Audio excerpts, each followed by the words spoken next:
It makes people a little bit more welcoming to the article. What does teaching mean to me? It's impacting lives. It's about relationships. It means dedication. It means probably long hours. Metieron el primer gol. When you sign up to be a teacher, I think you know that it's not an 8-hour-a-day job. Speaking of, intention is... It can be tiring to be in this profession and to always give 110% of who you are. And that's what's really important for us. Lots of people can be educators, but to be a Holy Cross educator, you have to be willing to educate the total person. So you're taking the others? Everybody should be figuring it out. We are men and women with hope to bring. For me, it's so much more than just a job. My students give me as much as I give to them. The kind of hope that gives a broadly open door. My children had teachers who made them believe in themselves. We help them go through those doors. We give them possibilities. We impact their lives in real ways. During the Articles of Confederation. When I see these guys walk across the stage, there's a next generation of good young men who are going to lead this world. It gives me a lot of hope. There's a wonderful line in our Constitution that says they did not trudge, they strode, for they had the hope. Hope is there, and you can achieve something amazing with the life that you have been given. You don't have to trudge, you can strive because you have the hope.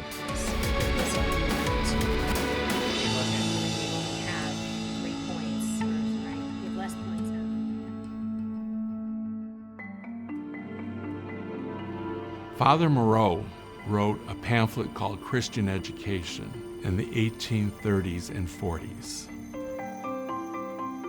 He came out of the French Revolution where you had an entire generation without education, and he wanted to create a better future. He wanted to transform lives. If you read that booklet today, you will say that he wrote it last week. So that alone is already a huge expenditure on the part of the state. I see students who have really been transformed from the time that they walked in as freshmen, sometimes quiet, sometimes not really knowing what their place is, often experiencing adversity in their lives. It was very important for Father Moreau to know that we are teaching students, we are teaching individual people. So we've got all this going on. I always say I teach students. I don't say I teach psychology. I say I'm teaching students. Before you go in the sound booth. The average class size here is 15.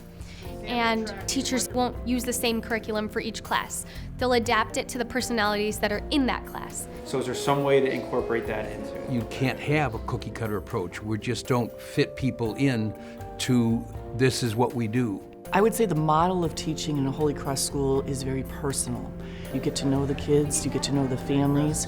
They also really like teenagers and care about them. I love working with teenagers. I wouldn't want it any other way. Next paragraph. Teenagers are indeed creatures from Mars. They are complex. They can be intimidating for sure. There's an authenticity and a realness about them. ¿Qué significa lo más fácil?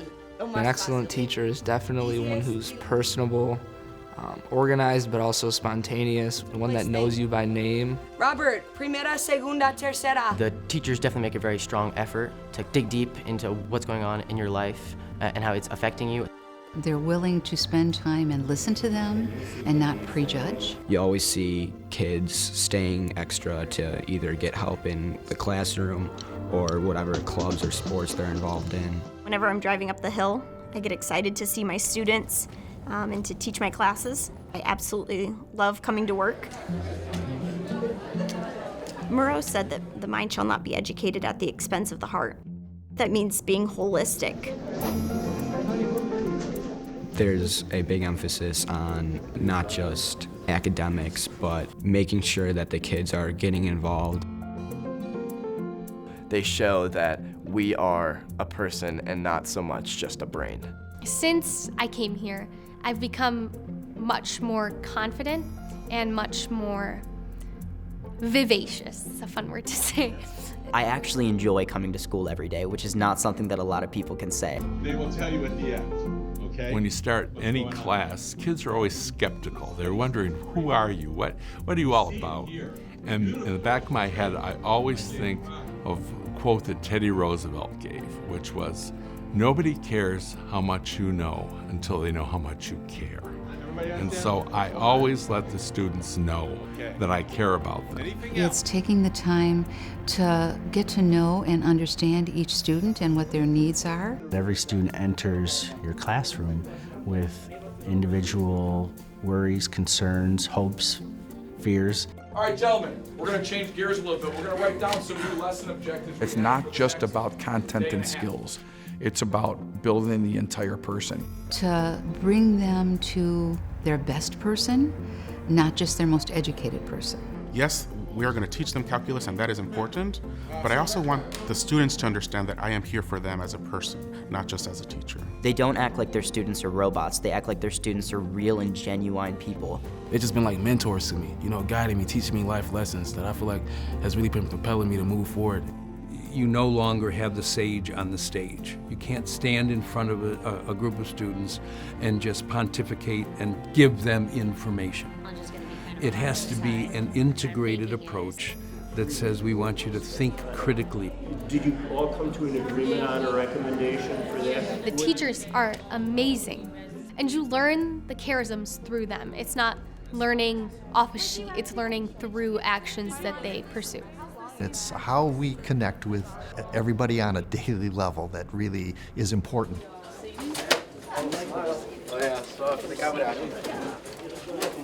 You have kids come in the building that are shy and quiet, or maybe not participatory in many things, and they find a home. Charles. If you pay attention to your students, they recognize that you're invested in them. They will then start to participate more in your classroom. I used to be scared to ask for help, but now I'm really comfortable with talking to them face to face. The teachers are really helpful. The faculty and staff, they go way above and beyond to make sure that every child is challenged. If you expect very little of your students, that's exactly what you'll get. And if you expect a lot from your students, that's what you will get. The rigor of academia is as challenging as it is anywhere else. The limit as X approaches 1 from the right. It is collaborative, it is hands-on. No class here is a blow-off course. We focus a lot on innovation and changing the world. We have a lot of clubs and activities that we want our students to really be involved in so that they have that experience of leadership. They want us to be those leaders in society. Students are examining questions with open-ended answers rather than a defined right or wrong answer. What do we think about that? Is that a defendable position? But yet at the same time, we want them to know the difference between right and wrong. Creativity, intelligence, these are all parts of the excellence model that we try to establish, which connects to our relationships, our faith, and everything that we do here. And the same thing with the core. We also are aware that these are kids, that they are going through childhood or adolescence with all of the joys and tribulations and challenges and anxiety that accompany it. Whatever the situation is, kids come with lots of issues every day. If students feel that you are invested in them as people, which is part of that Basil Moreau idea, educating the mind and the heart, that they will come to you with their personal things, and sometimes they won't even come to you, you will know that it's happening. These kids are not all growing up in the safest parts of the city. Sometimes this is the safest place they will be. They know that when they walk into the door of this building, there are people that are looking out for their best interest. They're going to be taken care of, and there's someone here that will listen to them, and that is going to push them to realize their full potential. I've seen teachers reach out to students who may seem disenfranchised. When the school day ends, that just means that the academics end at that time. If you need help, they're there for you. If you need to talk to somebody, they're there for you. One of my students said, Mrs. Bolgren, when I'm faced with a moral dilemma, it's still your voice I hear in my head. And I think, we're just adding a voice. And if we can add a voice that is filled with integrity and hope and the desire to serve others, then it becomes a voice that stays with them. This place cares about the individual. And if that's not Holy Cross, then what is?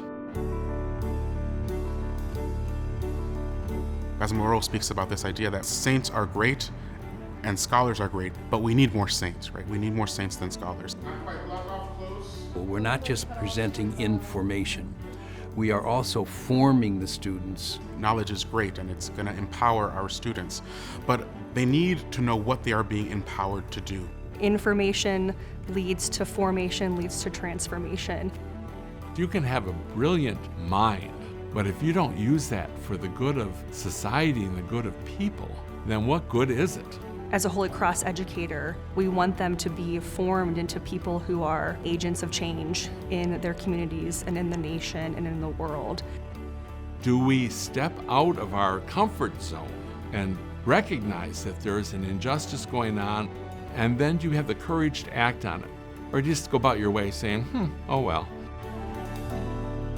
Our mission statement is to have the competence to see and the courage to act in creating a more humane and just society. We want to help the students develop an adult faith, to take ownership of what they believe, what they're thinking. Everything that the students are learning should be informing the way that they're thinking about the world around them. We need to notice when something's wrong. We need to have the competence to know that this is something that we want to change. But we take it a step further to know that we need to have the courage to act on that change. Making a change, being the ripple in the water, and becoming something greater. That's oftentimes a hard decision to make because of fitting in, because of peer pressure, fear of speaking out, or even fear of maybe the discipline aspect of being courageous. That being said, the courage is the important part, to boldly profess that truth, even when it's unpopular. When we see an injustice taking place in our classroom or in our school or in our society, we need to call it out, name it, and then address it. Because as role models, our students will see that, and they'll see that we didn't melt like the Wicked Witch because we did that. That courage and that competency is modeled on a daily basis by the faculty and staff, so it somehow absorbs into the student's daily life. You know, it doesn't always happen right away. That's a lifelong commitment. More than anything, if we don't get that mission about competence to see and courage to act ingrained in the fiber of who they are as human beings, we failed our task. I tell my students that yes, you can know the definitions of the words. We give you the academics, but how are you going to take that heart piece and live that out in your day-to-day life? You know what the mission is. How are you going to embody this once you leave the halls and go on to college or wherever you're going next? When students leave our schools, they talk about the experience they had. Each one of them has a story. There's a story they came in with, and there's a story that they're living with. And I feel blessed and honored to have been a small part of the growth process. I was a part of that journey, and now they're going to have a new journey.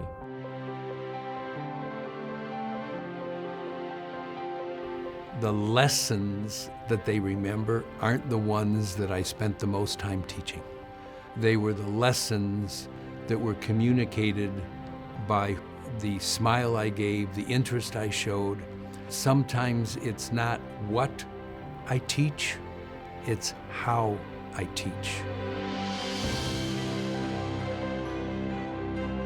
Maya Angelou said, "People will forget what you say, they'll forget what you do, but they will never forget how you made them feel."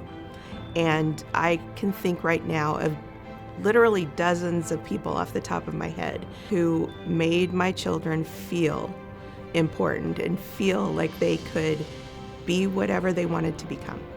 They'll remember the values training, and it will be the foundation for the things that they do to change the world. Good morning. The values of diligence, of striving for that excellence in everything that you do, I think that's uniquely Holy Cross, and it imbues the entire environment of who we are.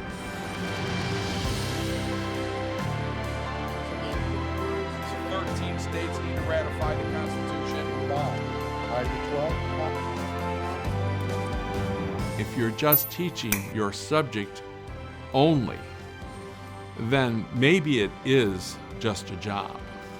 But if you recognize that you're educating their heart as well as their mind, then it becomes a vocation. The word vocation means to be called. And all people who are involved in education at Holy Cross are called to live a life not of self-aggrandizement, not of fame and fortune, but of service. We give them that pathway where they can stride.